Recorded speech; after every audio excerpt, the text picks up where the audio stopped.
Episode 25. Harry, however, did not laugh. He was too busy staring at the names to the right of Andromeda's burn mark.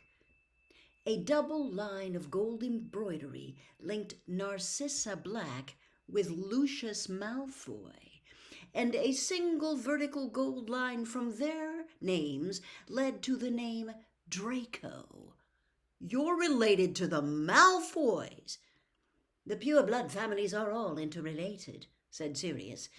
"If you're only going to let your sons and daughters marry pure bloods, your choice is very limited. There are hardly any of us left.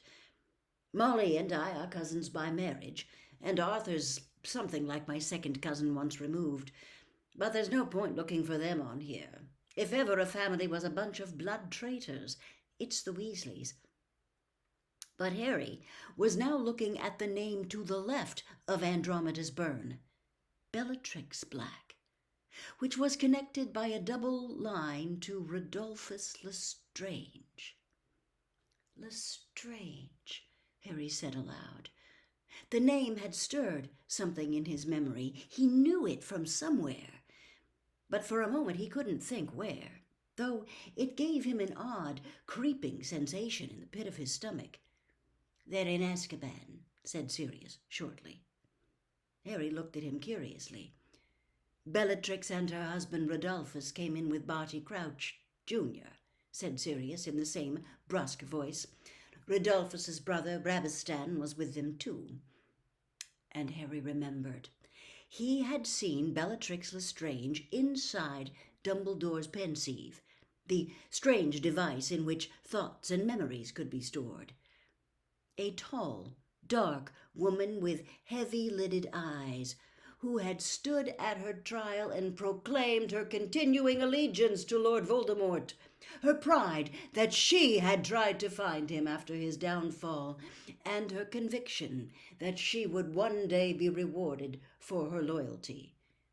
"You never said she was your—" "Does it matter if she's my cousin?" snapped Sirius.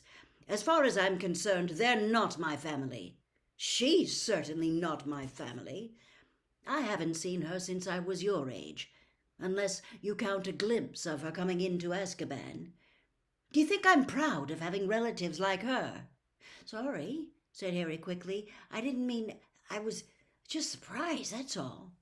"It doesn't matter. Don't apologize," Sirius mumbled at once. He turned away from the tapestry, his hands deep in his pockets. "I don't like being back here," he said, staring across the drawing room. "I never thought I'd be stuck in this house again." Harry understood completely. He knew how it would feel if forced, when he was a grown-up and thought he was free of the place forever, to return and live at number 4 Privet Drive. "It's ideal for headquarters, of course," Sirius said. "My father put every security measure known to wizard kind on it when he lived here. It's unplottable, so muggles could never come and call, as if they'd have wanted to. And now Dumbledore's added his protection. You'd be hard put to find a safer house anywhere. Dumbledore's secret keeper for the Order, you know. Nobody can find headquarters unless he tells them personally where it is. That note Moody showed you last night, that was from Dumbledore." Sirius gave a short, Bart-like laugh. "If my parents could see the use it was being put to now. Well, my mother's portrait should give you some idea." He scowled for a moment, then sighed. "I wouldn't mind if I could just get out occasionally and do something useful.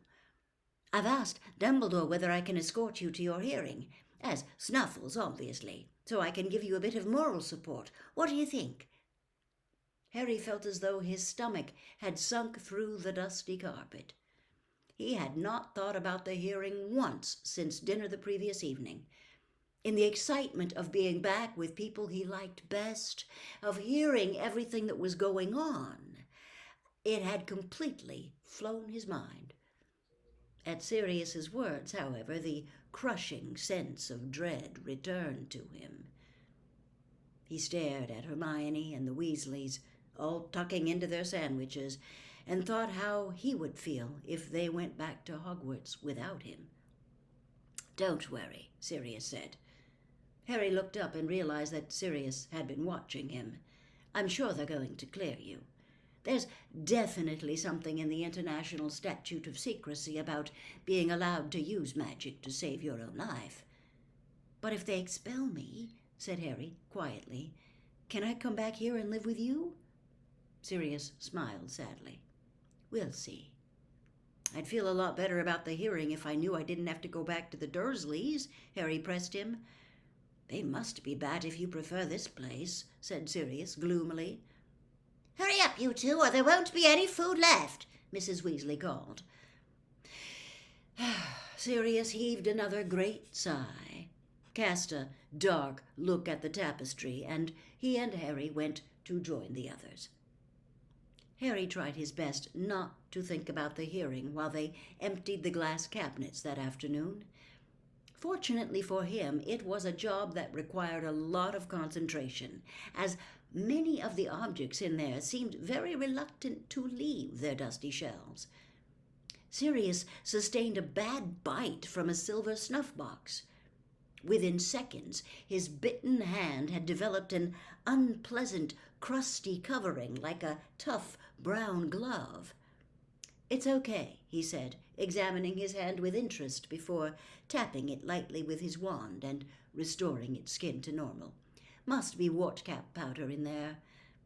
He threw the box aside into the sack where they were depositing the debris from the cabinets. Harry saw George wrap his own hand carefully in cloth moments later and sneak the box into his already doxy-filled pocket. They found an unpleasant-looking silver instrument, something like a many-legged pair of tweezers, which scuttled up Harry's arm like a spider when he picked it up and attempted to puncture his skin. Sirius seized it and smashed it with a heavy book entitled Nature's Nobility, a Wizarding Genealogy. There was a musical box that emitted a faintly sinister tinkling tune when wound, and they all found themselves becoming curiously weak and sleepy until Ginny had the sense to slam the lid shut. Also a heavy locket that none of them could open, a number of ancient seals, and in a dusty box an Order of Merlin First Class that had been awarded to Sirius's grandfather for services to the ministry. "It means he gave them a lot of gold," said Sirius contemptuously, throwing the medal into the rubbish sack. Several times, Kreacher sidled into the room and attempted to smuggle things away under his loincloth, muttering horrible curses every time they caught him at it. When Sirius wrestled a large golden ring bearing the black crest from his grip, Kreacher actually burst into furious tears and left the room sobbing under his breath and calling Sirius names Harry had never heard before. "It was my father's," said Sirius, throwing the ring into the sack. "Kreacher wasn't quite as devoted to him as to my mother, but I still caught him snogging a pair of my father's old trousers last week." Mrs. Weasley kept them all working very hard over the next few days. The drawing room took 3 days to decontaminate. Finally, the only undesirable things left in it were the tapestry of the Black family tree, which resisted all their attempts to remove it from the wall, and the rattling writing desk. Moody had not dropped by headquarters yet, so they could not be sure what was inside it. They moved from the drawing room to the dining room on the ground floor, where they found spiders large as saucers lurking in the dresser. Ron left the room hurriedly to make a cup of tea and did not return for an hour and a half.